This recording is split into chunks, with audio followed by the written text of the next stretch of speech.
नमस्कार खवय्ये, ज्योतिष किचनमध्ये आपलं स्वागत आहे. तर आज मी इथे कच्च्या टोमॅटोची भाजी दाखवणार आहे. आज माझ्या आहोंना टोमॅटोची भाजी खाण्याची इच्छा झाली. तर मग काय, बाजारातनं अर्धा किलो कच्चे टोमॅटो घेऊन आले. तर हे बघा इथे छान प्रकारे मस्त आता या सीझनमध्ये कच्चे टोमॅटो मिळतात. तर त्याची इथे मी भाजी करणार आहे आणि मीडियम आकाराचे 2 इथे कांदे घेतलेले आहेत. लांब आकारामध्ये आपल्याला हे कांदे चिरून घ्यायचे आहेत. कच्च्या टोमॅटोची चटणी किंवा भाजी जी आहे खूप छान लागते बाजरीच्या भाकरीबरोबर किंवा ज्वारीच्या भाकरीबरोबर. तर आता आपण इथे टोमॅटो जे आहेत ते कापून घेणार आहोत. याचेही आपल्याला लांब काप करून घ्यायचे आहेत.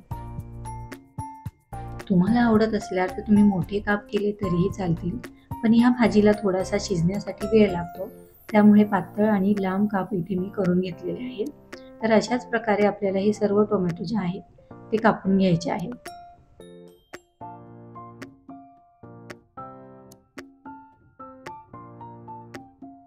या प्रकारे सर्व टोमॅटो आपले कापून झालेले आहेत. एक बाजूला मी कढई गरम होण्यासाठी ठेवलेली होती.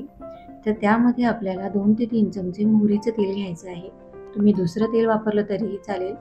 तेल गरम झाल्यानंतर अर्धा चमचा जिरे आणि मोहरी टाकून घ्यायचे आहे. मोहरी आणि जिरे तडतडल्यानंतर पाव चमचा आपल्याला हिंग टाकून घ्यायचा आहे. तर 1 चमचा मी इथे कुटलेला लसूण घेतलेला आहे. तुम्ही कापून घेतला तरीही चालेल. लसूण परतल्यानंतर आपल्याला इथे कांदा टाकून घ्यायचा आहे. कांदाही आपल्याला व्यवस्थितपणे परतून घ्यायचा आहे.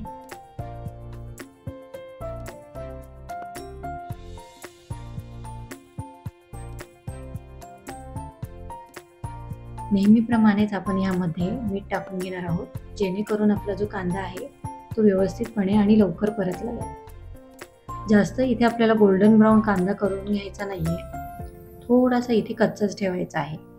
आणि त्यानंतर आपण आता हिरवी मिरची येथे टाकून घेणार आहोत. 2 हिरव्या मिरच्या मी अर्ध्या कापून घेतलेल्या होत्या, त्या इथे वापरलेल्या आहेत.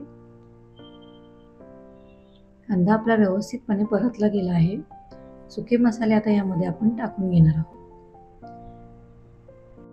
पाव चमचा हळद, 1 चमचा धना पावडर टाकून घेणार आहोत.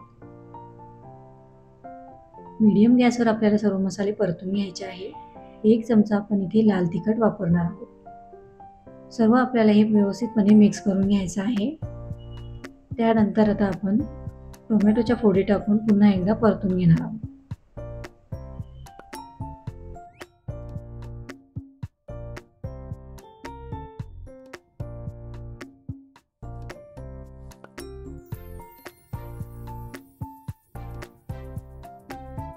सर्व मिश्रण आपलं एकजीव झालेलं आहे. सर्व मसाला टोमॅटोला लागला गेला आहे आणि चवीसाठी आता इथे आपण थोडासा गूळ वापरणार आहोत. गूळ टाकल्यामुळे अप्रतिम भाजीची चव लागते. थोडीशी आंबट, तिखट, गोड अप्रतिम ही भाजी लागते. तर या भाजीला शिजण्यासाठी थोडासा वेळ लागतो. तर आता गूळ टाकून घेतलेला आहे. गूळ टाकल्यानंतर पुन्हा एकदा परतून घेऊया आणि 10 मिनिटासाठी मी इथे झाकण ठेवून भाजी जी आहे टोमॅटोची ती शिजवून घेणार आहे.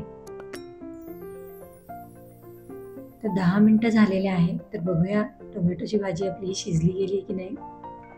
छान प्रकारे आपले हे टोमॅटो जे आहे ते शिजले गेलेले आहे.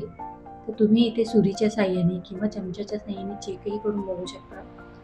थोडासा इथे वेळ लागतो, कधी 10 मिनिटं कधी 15 मिनिटं ही भाजीला शिजण्यासाठी वेळ लागू शकतो. तर हे बघा छान प्रकारे आपले जे टोमॅटो आहे ते शिजले गेलेले आहे.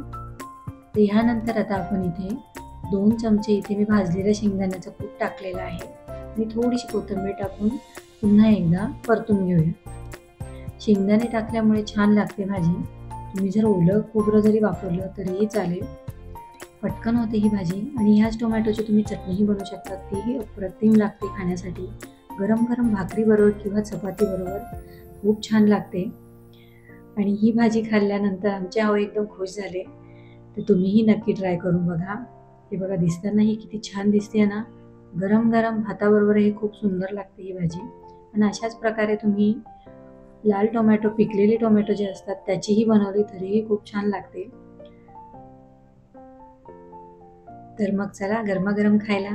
कशी झाली आहे नक्की कमेंटमध्ये सांगा आणि माझी रेसिपी आवडल्यास लाईक, शेअर, सबस्क्राईब नक्की करा. धन्यवाद.